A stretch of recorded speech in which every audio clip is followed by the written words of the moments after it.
on and just try not to talk to me. Tables and open them up to the... Why can't you be more like Cash? You know slide trombone. Like you spunk. Okay. Get out of here. Oh, Canada!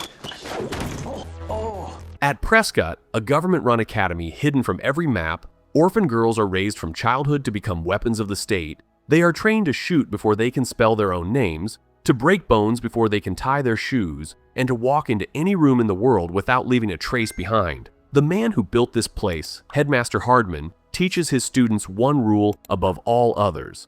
Attachments are a weakness a Prescott cannot afford.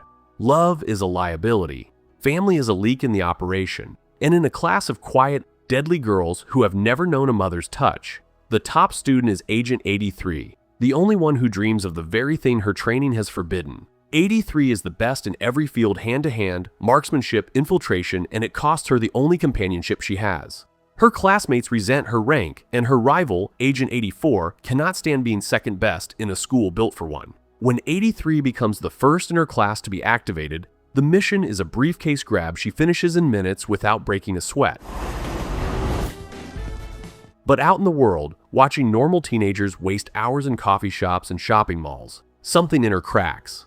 Between assignments, she studies them like a foreign language, and the more she learns about the mundane life of a girl her age, the less she wants to come home. The next mission changes everything. Hardman assigns her to capture Victoria Knox, a notorious American arms dealer, and when 84 is passed over yet again, the hatred in her eyes could level a building. During the briefing, Hardman catches 83 sneaking glances at a teen magazine hidden under the file, a small betrayal that earns her a scolding, but the mission stays hers. What she doesn't know is that the woman she is about to hunt is more familiar to Hardman than anyone at Prescott has ever suspected. The takedown is textbook. 83 lets Knox's men capture her, drops them one by one, and rigs a balloon to lift the arms dealer straight up into the belly of a passing plane. It is the kind of stunt only a Prescott could pull off. But Knox still has a gun, and one clean shot sends 83 tumbling into the river below.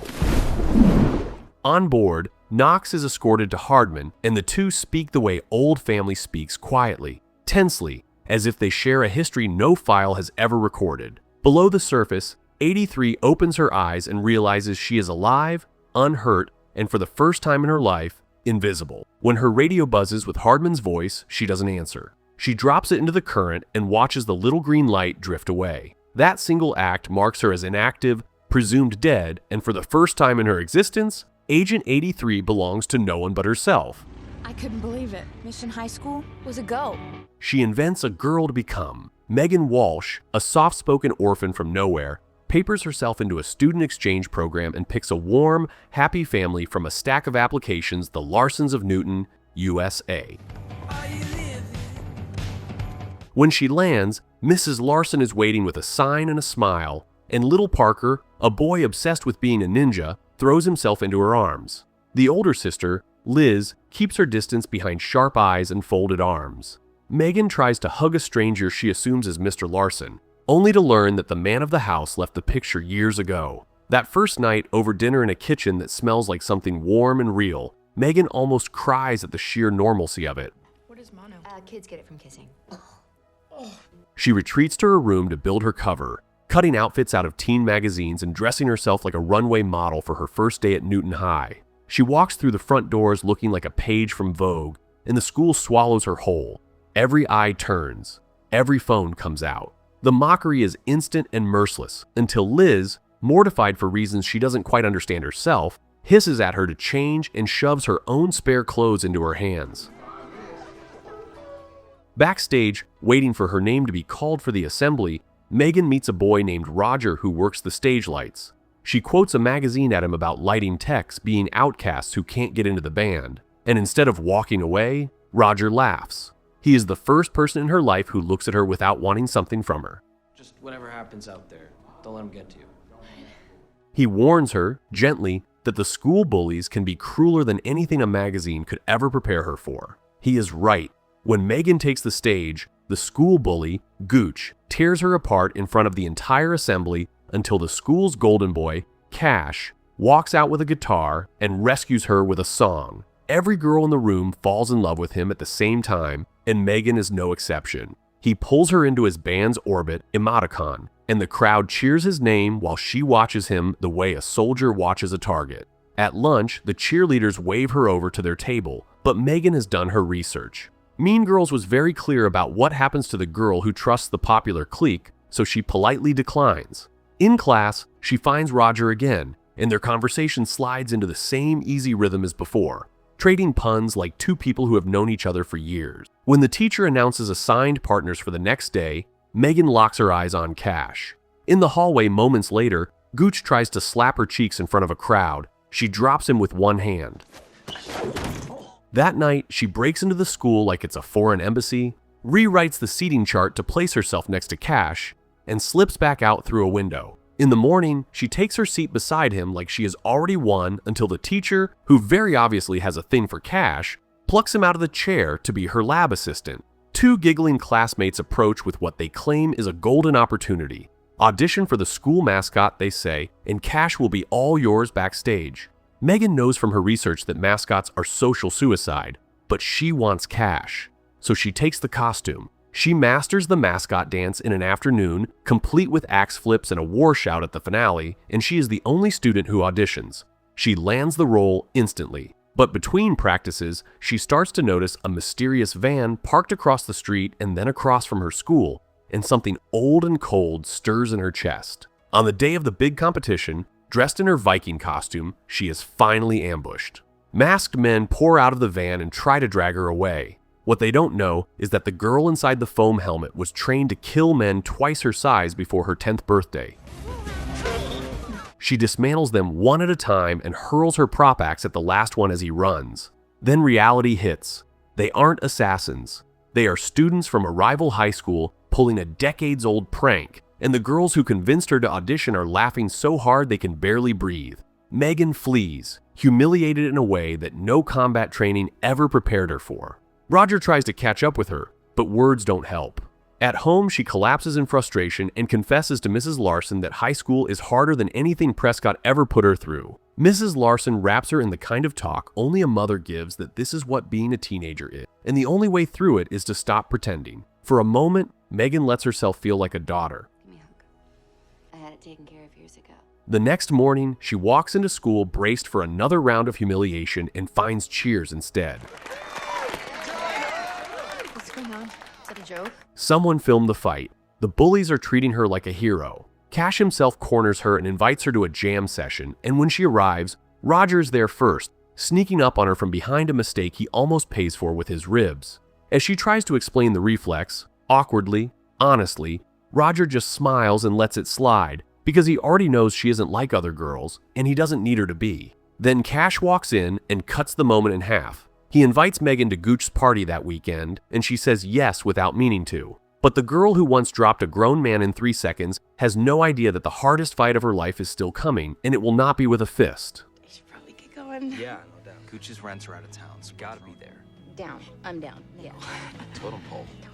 On her walk home, another car slides up behind her, and this one she doesn't hear coming. She wakes up tied to a chair with Hardman standing over her, convinced she has defected to a rival agency, and he injects her with a truth serum to peel her open. What comes out isn't a mission log or a code name.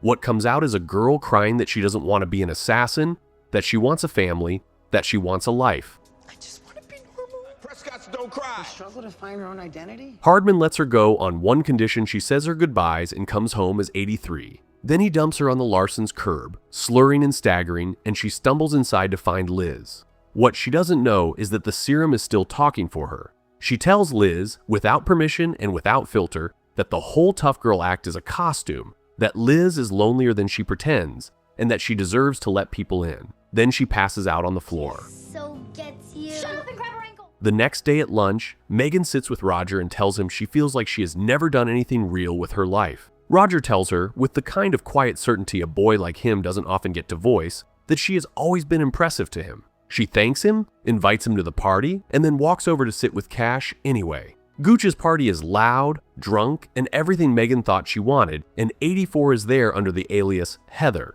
watching her every move and charming her way into the crowd like she was born for it. Upstairs, Megan and Heather both zero in on Cash, and Cash chooses Megan. Downstairs, Liz stumbles into a bathroom and finds a very drunk Gooch already inside, and instead of running, she remembers what Megan told her about pulling back the veil. She sits on the edge of the tub, takes the tequila he offers, and starts talking. The bully and the loner discover they have more in common than either of them expected. Roger arrives at the party looking for Megan, spots her kissing Cash through the crowd, and walks out with tears in his eyes. Sit up for a sec. I'll bring you a short sec. By morning, Liz is passed out on the couch with a fresh tattoo on her face, and Megan is sneaking out for waffles with Cash. Mrs. Larson erupts, but something has shifted between the two girls, and for the first time, Megan and Liz start to feel like sisters. On her way to school, Hardman ambushes her one more time. Knox has escaped Prescott, and if Megan won't come home, she is on her own. Megan tells him she isn't coming home. He tells her sadly that he understands. By morning, everything sweet in Megan's new life is one car ride away from burning to the ground. Oh my god, Instagram like owns them now. Just focus on the positive for a minute. Megan drives Liz to school in Liz's car, and for the first time the conversation between them flows like something real. Then the world explodes. A second car pulls alongside them, and gunfire tears through the windows. Megan grabs the wheel, spits the whole truth out to Liz in a single breathless confession: who she is, what she was, why someone wants them dead, and swerves into a scrapyard as bullets keep coming.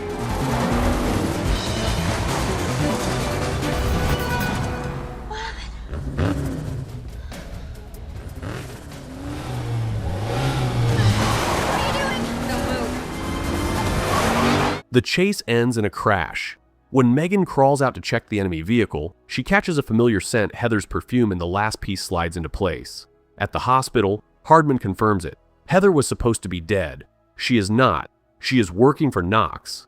When Megan asks for her gear back, Hardman refuses. She chose civilian life, and civilians don't get weapons. Roger? Now you were here? I really needed a friend right now. I'm sure Cash is on his way. Anyway, I'm really glad you're not hurt. I'll see you around. When Liz wakes up, Megan tries to leave for the family's own safety, but Liz refuses to let her walk away, and Parker's crayon drawing of the five of them as a family stops her at the door. Where are you going? She hugs the little boy, walks back to Liz, and together they make a plan for one hell of a homecoming. That night, Megan and Liz get picked up for the dance by Cash and Gooch. Liz and Gooch are electric together. Megan and Cash are all silence and dead jokes, and when Megan cracks a pun that Cash doesn't even try to understand, she realizes she's been chasing the wrong boy this whole time. Right before Cash's big concert, she dumps him mid-sentence and goes looking for Roger. She finds him with Heather already on his arm. She doesn't wait. She hits Heather first, and the two Prescotts turn the dance floor into a war zone.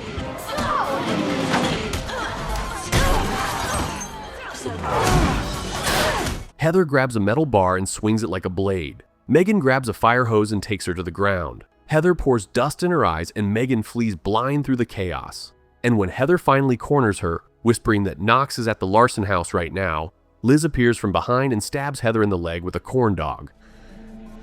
Megan finishes her. They race home. They take out the guard at the door. Megan enters the house with her gun raised and finds Knox waiting, and Knox smiles as she reveals what Hardman has kept buried for decades. She was Prescott's first ever student, number one, Original Prescott, sweetheart. We have a lot in common. the girl Hardman built the whole program to replace. Before Megan can process it, another one of Knox's men appears with Liz at gunpoint. Megan drops her weapons. Then she does what a Prescott does when every card is stacked against her. She challenges Knox to a fair fight. First Prescott, huh? Excuse me? Probably just had lower standards then, yeah? Oh! Get your ass up.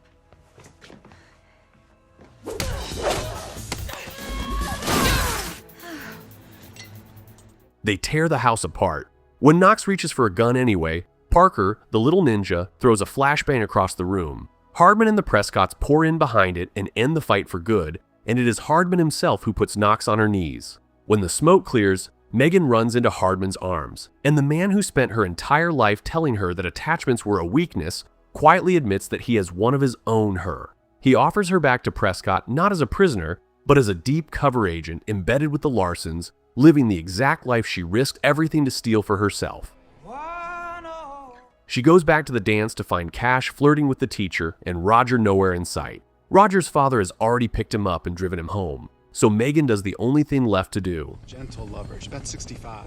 She descends out of the sky in a Prescott helicopter, hovers over Roger's front lawn, and asks him out on the kind of date only a girl with a government-issued aircraft can offer. Roger climbs in without hesitation. Liz and Gooch pile in after them, and the four of them lift off into the night together. Some people spend a lifetime searching for the family they were told they'd never deserve. Megan Walsh had to fake her own death to find hers. But the people we care about are what make life worth living. Like if she earned every second of the life she stole back.